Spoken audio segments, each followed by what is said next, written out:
এরা নির্বাচনের আগে নিজেদের স্বার্থ সিদ্ধির জন্য মানুষের সামনে মিথ্যা কথা তুলে ধরছে, মিথ্যা কথা তারা বলছে। এদের একটাই পরিচয়, এরা মিথ্যাবাদী। যে দলটি নির্বাচনের আগে দেশের অর্ধেক জনগোষ্ঠীকে ঘরের মধ্যে বন্দী করতে চায়, নবী করিম সাল্লাল্লাহু আলাইহি সাল্লাম ওনার যে স্ত্রী ছিলেন বিবি খাদিজা, বিবি খাদিজাও ছিলেন একজন কর্মমুখী মহিলা। উনি ছিলেন একজন মহিলা ব্যবসায়ী।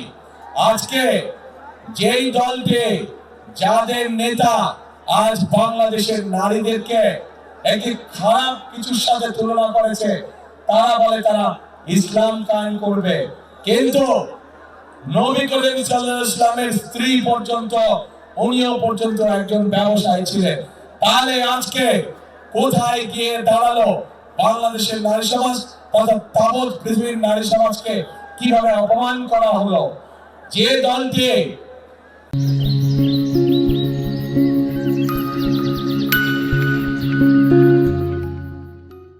দলটি নির্বাচনের আগে দেশের অর্ধেক জনগোষ্ঠীকে ঘরের মধ্যে বন্দী করতে চায়, যে দলটি নির্বাচনের আগে দেশের অর্ধেক জনগোষ্ঠীকে অসম্মানজনক ভাবে কথা বলে, তাহলে আপনাদের কাছে আমার প্রশ্ন, আজকে নির্বাচনে যদি তারা কোনোভাবে সুযোগ পায়, নির্বাচন পরবর্তী সময়, তাহলে তাদের আচরণ কি হতে পারে? কাজেই প্রিয় ভাই বোনেরা, এরা শুধু নিজের স্বার্থের কথা বোঝে, এরা ধর্মকে ব্যবহার করে নিজেদের স্বার্থ রক্ষা করার জন্য। যেখানে প্রয়োজন সেখানে তারা তাদের মতন করে ধর্মকে ব্যবহার করে। আমরা গতকাল দেখেছি, যখন এই কথা বলার পরে তীব্র সমালোচনা শুরু হলো নারী সমাজ থেকে, যখন এই কথা বলার পরে তীব্র সমালোচনা শুরু সমাজের প্রত্যেকটি মানুষের কাছ থেকে, তখন তারা বলছে তাদের এই আইডি নাকি হ্যাক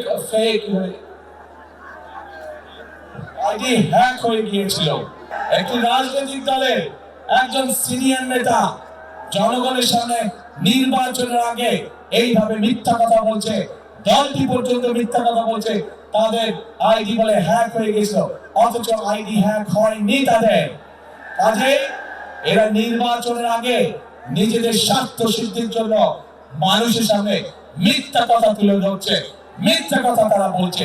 এদের একটাই পরিচয়, এরা মিথ্যাবাদী। এরা নিজেদের প্রয়োজনে নিজেদের সাথে মিথ্যা কথা বলে। যারা মিথ্যা কথা বলে, হাজারো লক্ষ কোটি মানুষের সামনে যারা মিথ্যা কথা বলে, যারা বিশেষজ্ঞদের মুখের উপরে মিথ্যা কথা বলে, এরা আর যাই হোক, এরা দেশ দরদি হতে পারে না। এরা আর যাই হোক, এরা কখনো মানুষের দরদি হতে পারে না। এরা আর যাই হোক, এরা কখনো জনদরদি হতে পারে না। এদের দরদ শুধু এদের নিজেদের লক্ষ্যের জন্য, এদের দরদ শুধু এদের নিজেদের উদ্দেশ্যের জন্য।